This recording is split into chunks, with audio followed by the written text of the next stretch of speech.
All right, psychology nerds, and welcome to another episode of Psychology and Stuff, the podcast out of Phoenix Studios at the University of Wisconsin, Green Bay. I'm Ryan Martin, one of the hosts of Psychology and Stuff, and I'm here, as always, with my co-host, chair of the UW Green Bay Psychology Program, also my friend, Dr. Georjeanna Wilson-Dunges. How's it going, G? It is going well, although last night my car got hit by a snowplow. No. So I'm looking for some empathy, which is going to be a great segue into what we're talking about. And I'm going to expect it from one of our guests more than the other. And we'll explain why that might be true in a moment. Wow.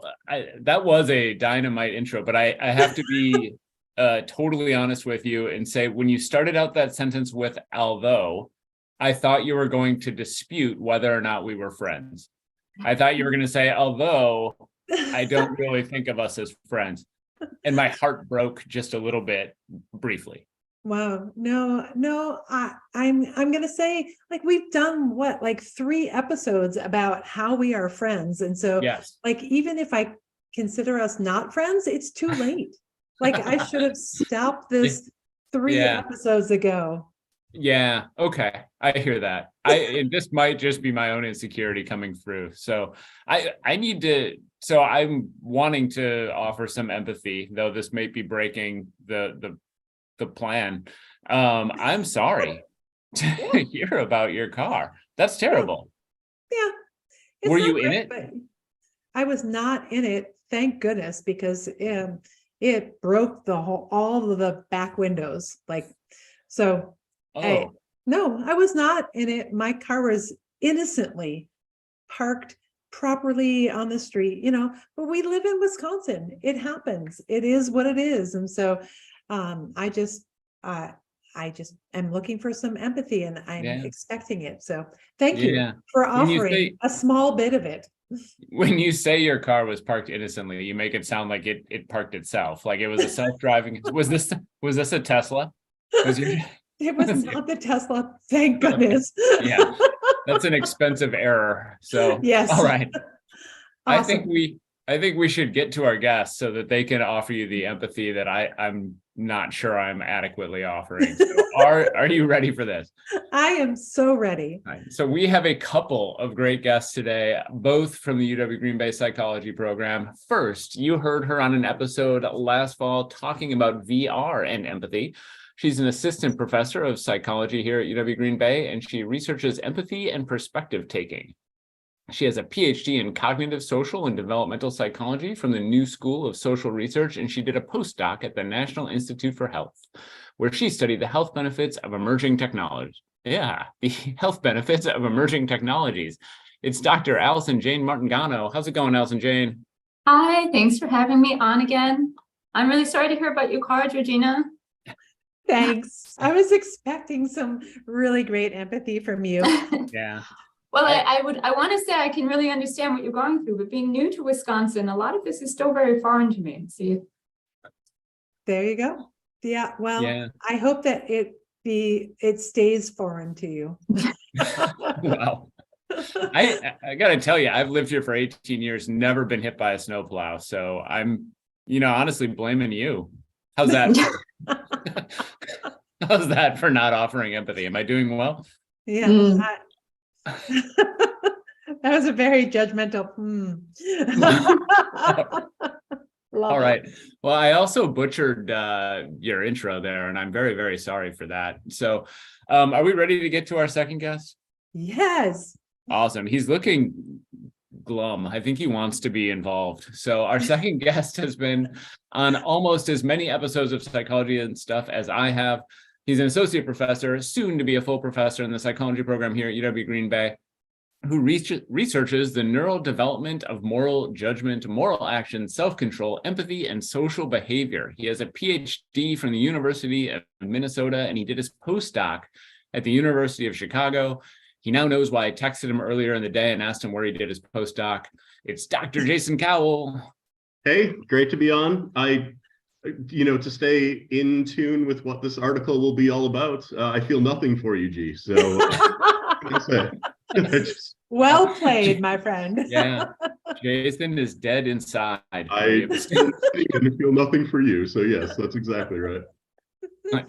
All right. So listeners may have gathered this already, but maybe not. This episode is framed around an article that came out a few months ago, I guess in December. I discovered it in a couple of different places, or I saw some write-ups about it in a couple of different places. Most recently in CNN Health, said all around the world, women are better empathizers than men, study finds. And so we thought we would unpack this in an episode and talk about it more fully. Are we ready to do that? Absolutely. And I can't think of two more perfect guests than our two experts about empathy to start off this conversation. So I wonder if maybe Alison, Jane, if you could give us like maybe just a glimpse into like a definition of empathy so that we know what we're talking about. Like the article talked about something called cognitive empathy. Can you tell us a little bit about that so that our listeners know what we're talking about? Yeah, sure. So within the world of empathy research, it's often split into sort of two main parts called cognitive empathy and affective empathy. So sort of broadly speaking, cognitive empathy is where you can understand what someone else is thinking or feeling, but you don't necessarily have an emotional response to them. That would be the other type of empathy, that affective empathy, which is more having an emotional feeling of compassion or concern for somebody else. So you can sort of think of cognitive empathy as empathy with your head, and affective empathy is empathy with your heart. And so this paper that we're going to be talking about really only focused on measuring that cognitive empathy.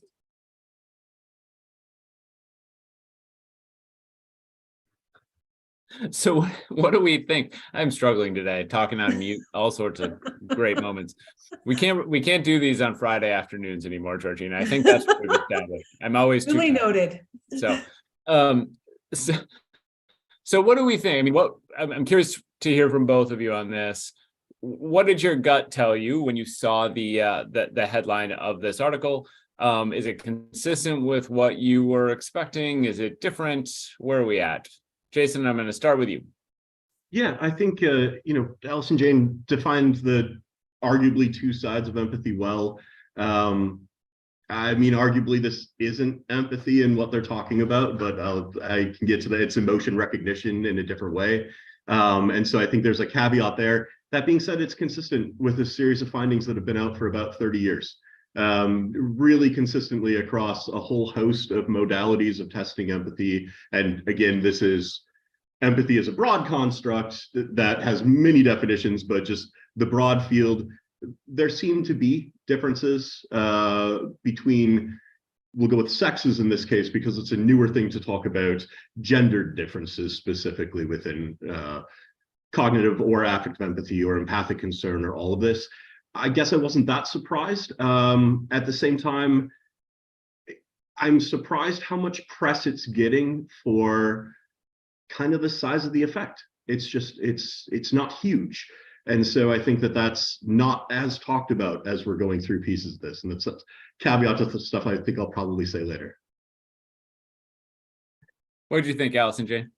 I think I was not surprised, as Jason says. This is one of many studies that finds this trend, but I guess saddened by the lack of nuance that the press had around it. So the evidence that women are better at empathy seems to turn almost automatically into women are inherently better at empathy, and that this is a biological difference of some kind. And I think that that's really overlooks how men and women are socialized to value empathy differently.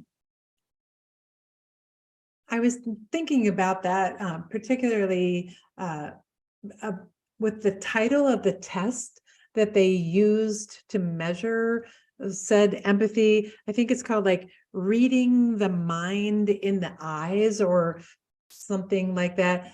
Can you tell us a little bit more about that test? And Jason, you kind of alluded to the fact that perhaps it's not even measuring empathy. Can you say something about the actual test that they used? Yeah, I mean, so the mind in the eyes task, or reading the mind in the eyes task, has been around for quite a while now. It's Simone Baron-Cohen's task out of the UK, and it was designed more to look at autism spectrum. It's always been one to get at emotion recognition in developmental populations, particularly to look at their emotion recognition, especially in higher functioning spectrum.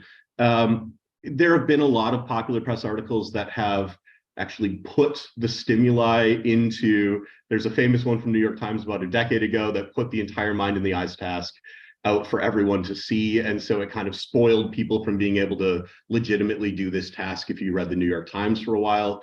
And so it's a commonly used task. It's really common in the autism literature.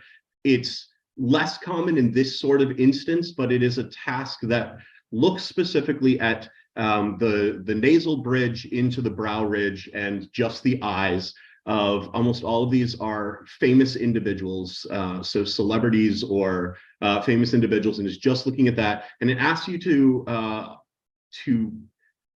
I guess it would be between 4 different selections, choose which of them best displays the emotion. So is this they are feeling annoyed or surprised or different types of emotions like that. Standard, I can't remember if it's 30 or 32 different faces, but it's in that 30-ish range, which will be one of the pieces I think we'll talk about more when we talk about the actual results. But yeah, it's a lot of different things looking at just the nasal bridge, and people are generally pretty good at doing this, which is, for the most part, when you're looking at cues towards emotion, if you think about the famous images from 30 years ago now, looking at eye tracking in infants to look at where they're getting cues about emotion, it's across the eye, it's the T shape. So it's across the eyes and then down the nose. And so we get a lot of information from this type of task to understand what emotion another person is feeling. Not necessarily how much they're feeling that emotion or the implications of it, but just to recognize the emotion the person is feeling. I'd love to jump in and say that was such a great summary of the task, but I'd love to point out some problems with the task as well that I think give a good context for it. So as Jason said, these are clippings from pictures of famous people and then just chopping out the eye section. And so when they say that you get this right and you've selected the right answer here, and so the question really is whether that's correct. They didn't know what this person was expressing when this photograph was taken. This is just a paparazzi photograph or some other kind of photograph. And they decide that you're correct if you select the option that most people select. So instead of really testing whether you're getting it right here, they're testing whether you are aware of what other people would think that emotion expression would be, which is still showing some social awareness here that this is generally how that emotion is expressed and understood, but isn't really quite the same thing as when you're saying reading the mind in the eyes. It's suggesting some kind of mind reading ability that this test isn't capable of picking up on. And the other thing to mention with this, this is more of a technicality, but the options that you're given as the 4 options to choose from often use quite complex vocabulary. And so this test isn't very easy for people with a limited vocabulary, whether that's because they're not a native English speaker or because they just have a lower verbal IQ. And so sometimes better performance on this task just goes hand in hand with better verbal ability. And I also read, I think I read, they did this in many countries, like 57 countries, but they used the English words. Does that mean like they used literally the words frustrated, happy, joyful, like, and so the complicated vocabulary would have an immense effect on that in a non-English speaker, right? I'd go as far as saying, yeah, if English is your second language, you're probably going to find this test a lot harder. Because unfortunately, the words aren't as simple as happy. You know, there are quite a lot more complex, nuanced emotional words. And to build off of what Alison Jane is saying, yeah, it's not just exclusionary. It ends up meaning that given how high the averages actually were across the population in the 30 trials, it was in the high 20s, et cetera, average, it means you're talking about exactly what Alison Jane was saying, which is really high verbal ability in potentially a second language, which is usually indicative of higher cognitive abilities across the board, of a highly educated sample, et cetera. And so we're getting into pieces that kind of skew the way that you can interpret these results. Well, and it strikes me, and Jason, you hinted at this earlier, that this is a very narrow definition of empathy, if a definition of empathy at all. I mean, I would argue, I guess, and I'd be curious to hear both of you, that recognizing someone's emotions is probably an element of empathy, but it's certainly not all of empathy. Is that fair? Yeah, I think that's the piece that both Alison, Jane, and I would say is the first key, is that this is not all of empathy whatsoever. It's arguable that this even is cognitive empathy per se, in that there's a secondary element to understanding the emotions of others that's not just the valence of the emotion or the label of the emotion, but it's the level of arousal of that emotion the other person is experiencing. So if we're thinking about just emotion theory, which, Ryan, you're going to be way more familiar with than I ever will be on this, but you're talking about things that you always have to characterize both the psychophysiological arousal happening in your body, so that the how much are you feeling something versus the what are you feeling. And so both of those separate elements have to be integrated. And this really is only getting at the what is that person experiencing, not how much are they experiencing. And most studies of cognitive empathy also, the measures themselves are going to tap a little bit into the how much is that person experiencing as well, as a necessary piece of perspective taking. Yeah, I'd also agree. I would say it is a part of empathy. To me, it counts within the definition, but it obviously is only one small part of a larger concept. But I do think it is interesting, and I think the reason that this article got the press it did was that usually, it's my understanding that other measures of empathy, usually questionnaire measures of empathy, have been showing these gender differences for decades. It's not newsworthy that women report being more empathic than men. So what made a splash here, I think, is because it is a performance-based test where they're seeing the differences there.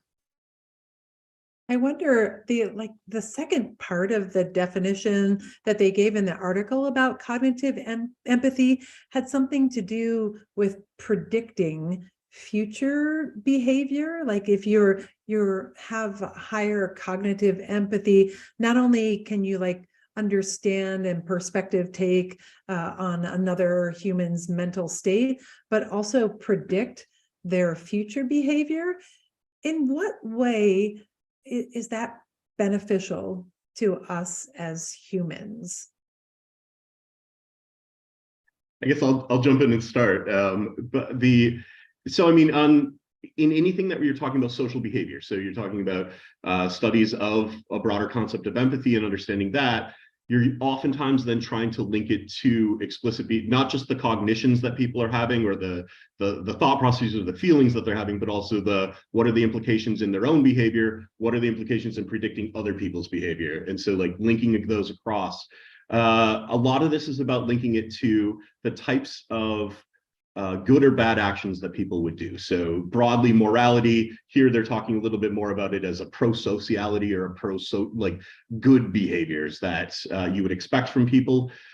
That's part and parcel with developmental aspects of social behavior. It's that these are critical signals to give about what we should expect from others in certain situations, how steady and how secure of a base, if we're talking about our own parents and understanding the types of emotions they're expressing, how secure are they for us to go towards as a comforting base to then be able to explore new things from an attachment perspective. For peers, it's how predictable are they in your playground experiences, that they're not going to suddenly go in and punch you or push you. You have predictable aspects given the kinds of emotions they're expressing. So that kind of connection is critical to understand how we interact with others, and then critical to understand how our own emotions inform the types of behaviors we do afterwards. I think that's a much better description than I could have given. I think what's interesting, though, about this manuscript, so obviously Simon Baron-Cohen's Reading the Mind, the Eyes test, as Jason described, it was sort of developed within the autism research world. And obviously he's now author on this paper. And I think that there's a sort of flavoring of that throughout, is this idea that if you have deficits, severe deficits in some of these abilities, you might struggle to function in certain social environments. But the differences, the size of the differences between genders they're seeing is so small. We're not in the realm of talking about a difference that would be clinically meaningful in any way. And that's, oh, sorry, Ryan. No, go ahead. Honestly, I think that's the biggest piece here, which is the historic studies that Alison Jane was talking about that are all survey reports. So it's parents reporting on their kids, the kinds of behaviors they express or the kinds of thoughts they think their kids have, teachers reporting on kids, adults reporting on themselves. Everything that is a survey-based measure does tend to show slightly larger female bias towards empathic aspects. And that's in both cognitive and affective empathy. If you subdivide those across, you see this finding consistently, but the biggest question, I would argue, is always out of the, it's what Alison Jane was saying, which is this a biologically, it's not even quite nature nurture, but is it like something that we are particularly sensitive to as a biological sex very early in development that then just gets exacerbated across in a gene by environment interaction? Or is this something that is so in-depthly ingrained in genetics, and there's a little bit of a hint towards heritability estimates within even this article, that maybe this is a heritable characteristic? It's hard to tell, because I would say the strength is this is a task. You're right. This is an experimental task. It shows a difference. It shows a tiny difference. We're talking about the equivalent of about one face error difference between men and women across the board on this. And I think the other piece to mention here is that there have been in the past decade quite a few studies that have integrated physiological or neuroscience methods into empathy, and they tend not to show heavy gendered differences. They tend to show comparable networks of activation. They tend to show similar psychophysiological arousal on the affective side to the same kind of stimuli of other people in pain. And so there's kind of that question of, is this a societal expectation piece that it seems like the nature of the questions themselves are more comfortable to say, yes, I oftentimes take the perspective of others when I'm in a social situation, that we're seeing a remnant still of gender stereotypes and expectations within the testing phenomenon. Here, this stems a little bit further from that. And so I think that's why it's a cool-ish finding, but it's really hard to interpret beyond this as such a tiny effect size, for sure. Well, and that might, so Alison Jane, you mentioned earlier on, you were surprised by the lack of nuance that some of the coverage of this had gotten. And maybe we've already touched on this, but I wanted to give you an opportunity to sort of pitch that nuance for us. Like what should they have written about this article? Yeah, so this article is sort of setting up this gender difference. And then in the article, at least, I think it's relatively balanced, saying that biological explanations might be one of many possible explanations. But myself, I think that biological explanations here are the least likely explanation. So men and women are socialized to value empathy very, very differently from a young age. Girls are encouraged to anticipate and to understand the thoughts and feelings in others more so than boys are. And I really do believe that cognitive empathy is a skill that we learn and we can improve on if we practice it. And girls are simply encouraged to practice it more throughout their lifetimes. And there's a couple of cool findings that sort of support this idea that it's a socialization process. So gender role orientation is often a better predictor of these gender differences in empathy than actual gender or sex is.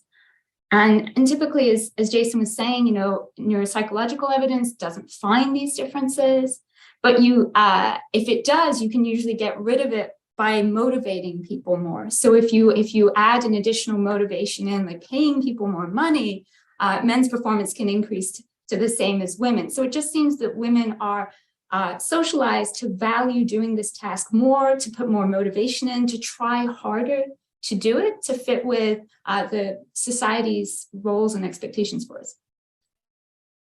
So I wonder, in our last episode, when we talked to Dr. McCrae Houston about perseverance, we were talking about tips about ways in which we can teach kids how to increase empathy or to increase perseverance. And I wonder if there's a similar set of tips or things that you could share with our listeners of ways in which we as parents or we as humans or we as adults can increase our own or others' empathy. Yeah, so I think it is a skill that simply requires practice. So it's putting yourself in those slightly ambiguous and difficult social situations that require you to try and figure out what the other person is thinking or feeling. But it is worth pointing out that this is difficult and it's hard work and it's exhausting. And so I'm not sure we want to continually encourage people to do this more and more. My concern actually comes from sort of the persistence of this idea that women are just better at doing this naturally in some way, is that we'll end up putting more of a burden on them to do the emotional work and to do the emotional labor because they are seen as being inherently better at doing it, when it's actually something that's hard work for both genders. Yeah, I think that's such an important point, is that because the expectation is arguably different, the expectation of labor load becomes different. And if we're being frank, not caring about or not being motivated by the emotion that another person is experiencing can make life a lot easier.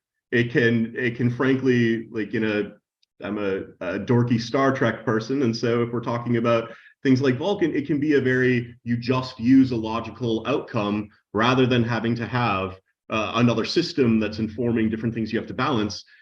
Now, it has huge implications if you don't do that, and downstream implications on the social level, but for just making decisions, it's a lot easier.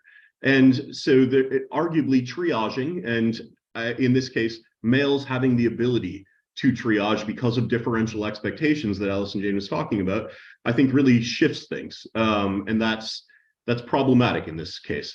I think there's some interesting things if you're talking about shifting this, about practicing this, that and Alison Jane, you can speak way better than I can because this comes from labs you were in graduate school, but there's so much cool stuff about kids and reading fiction that talks about emotional states, that just the practice of talking about or reading about emotional states early on has implications.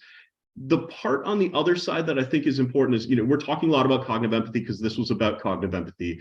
The affective empathy side also shows dramatic shifts, but sometimes in the opposite direction. So when you take groups that are traditionally supposed to be really empathic individuals, so medical practitioners, social workers, etc., you constantly hear about burnout rates and you hear about desensitization to the affective side of empathy. And there's a pretty cool literature looking at how medical students across medical school go from having a really strong kind of gut-based physiological response of panic when they see blood of others or pain to others, to then not having that.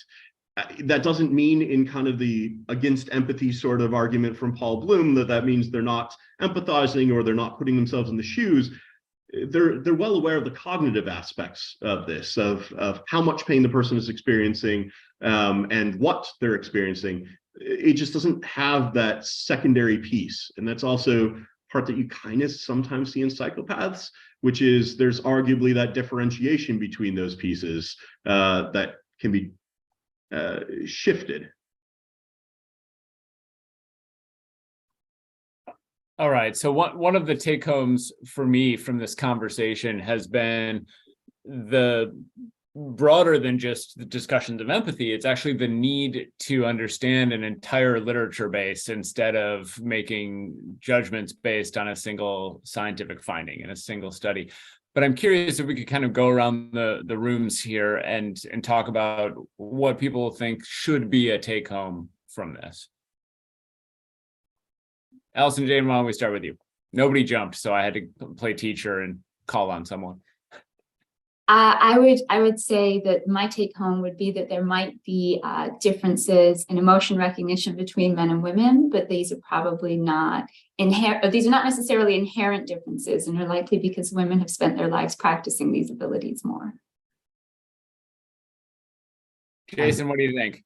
I think that's a beautiful take home. I think it exactly describes what to take from this study, with the idea that if you bring in the last 30 years of literature with other types of assessments,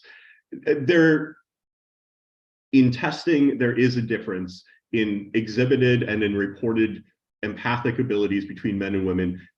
But the mechanism of that, the reason for that, I completely agree, is likely not just an inherent difference. It's something that very much has societal and so micro and macro cultural inputs across development. I wonder, can I ask a question instead of saying a take home?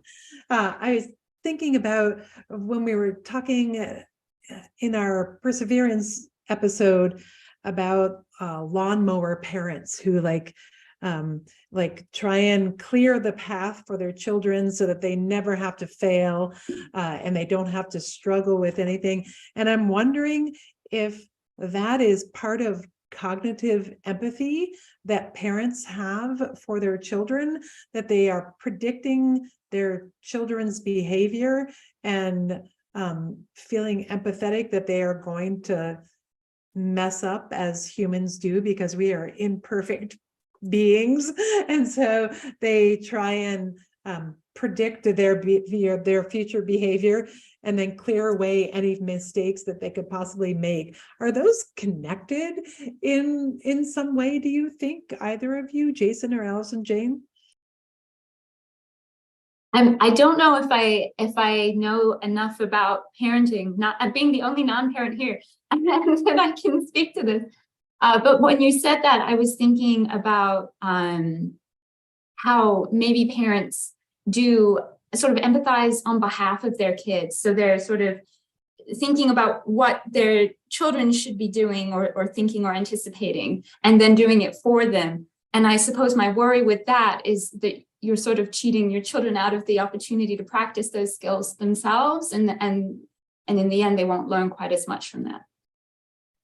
Yeah, and that's a great point. It's one where, as a parent of a 5-year-old, I find myself trying to ride a fine line between knowing it's less that the emotional state she's in will then predict the behavior she has later. It's actually the reverse for me. It's that seeing the behavior she does, then I'm predicting the type of emotional state she will likely have because of interpersonal pieces afterwards. And so an easy one to talk about is newer parenting models of flexibility and outfit choices, where it is that I'd say one of the hardest pieces is knowing that you want your child to develop independence. You want them to have those kinds of experiences that are good and bad about choices that are made. At the same time, you constantly are going, I don't want my child to experience embarrassment because of an outfit that they will get made fun of. And so you have to ride that fine line as you're trying to make these debates over, like, wow, that doesn't match at all. What do we, like, do I say something? Do I not say something? And the bigger movements are not to say that, to have that experience of embarrassment, partially because then it allows people to not bully as much themselves. And that's one of the bigger pieces in bullying is the experiential part of being embarrassed yourself is supposed to predict that you'll be less likely to do the kinds of things that would make someone else feel really embarrassed. Jason, that sounded like a very specific example. Did you get made fun a lot of? Ryan, I think we've established that I was a dorky kid, so we're just gonna... No, and Georjeanna, I think that in Wisconsin, those are called snowplow parents. Love that. I love that. So I actually do. I think one of the things we've established here is that none of us actually care about your car, Georjeanna, that it's all equally. We don't care. So, or we all care a lot. I can't really tell anymore. This has been a tricky conversation for, Jason's tearing up. So what we can say is that I will be expected to care more, which is what we established at the start. I hope you've been practicing, Alison Jane. Wow. All right. So I think we are about ready to wrap up, but I do want to give everybody a chance to just plug something, say a final thing, anything you want people to know. Jason? Yeah, as I've said on previous episodes, I don't have a social media presence for my lab. I'm particularly bad at that. But if you're interested in studies on empathy or the brain on empathy, come. We've got a lot of studies going on. I think Alison Jane has some going on too, where come participate. We'd love to have you on campus and trying to participate in the science behind understanding empathy. Jason, you may not have a social media presence, but I've created one for you on social media. At least I think I have. I frequently wear the shirt you're wearing right now because it makes me feel cool, like I'm part of your lab and part of your group. So I appreciate that. Alison Jane, anything you want to plug or tell people about? Yeah, we don't have t-shirts for my lab yet. I hope to get them soon. We're actually painting the lab logo on the wall this weekend. So the lab is getting up and running very, very quickly. And so I'll just echo Jason's that I'd love people to come and take part. I don't do the cool brain stuff that Jason does, but I do some cool VR stuff. So there's that. And I'm going to put in a request right now for one of those shirts when they are made, please. I will even pay for it. Jason gave me his for free, but I will pay for it if they're no pressure there. Georjeanna, final thoughts, anything you want to add? I was just going to say that Alison Jane is headed to SPSP, the Society for Personality and Social Psychology, to present some of related research on empathy. So maybe check that out in a journal article near you. Excellent. I love it. So please, everybody, make sure to follow us or check us out at Psych and Stuff on Twitter, Facebook, and Instagram. That's a good place to ask questions, request topics for episodes, and more. You can follow me on Twitter, Instagram, Facebook, TikTok, and other places at Anger Professor. Georjeanna. I'm at GeorjeannAWD. And Alison Jane, you've got a social media presence out there, I think. Yeah, you can find me on Instagram at AJ Martingano. Excellent. Psychology and Stuff is a production of Phoenix Studios at the University of Wisconsin-Green Bay. The executive producer is Ryan Martin, and the production manager is Kate Farley. Our audio production coordinator is Bill Salick, and our graphic designer is Kimberly Vlies. Special thanks to all our guests today, Dr. Jason Cowell and Dr. Alison Jane Martingano. If you haven't already, please make sure to rate, review, and subscribe to us on your favorite podcast platform. You can also head over to our website, uwgb.edu/podcast, to check out past episodes of this and all our shows. I'm your host, Ryan Martin, and I'm here with my co-host. I think I just called you a co-horse. So, thanks, Ryan. Yes. I'm here with my co-host, Georjeanna Wilson Dunges. Keep being amazing. No more Friday afternoons. I'm already. Wow.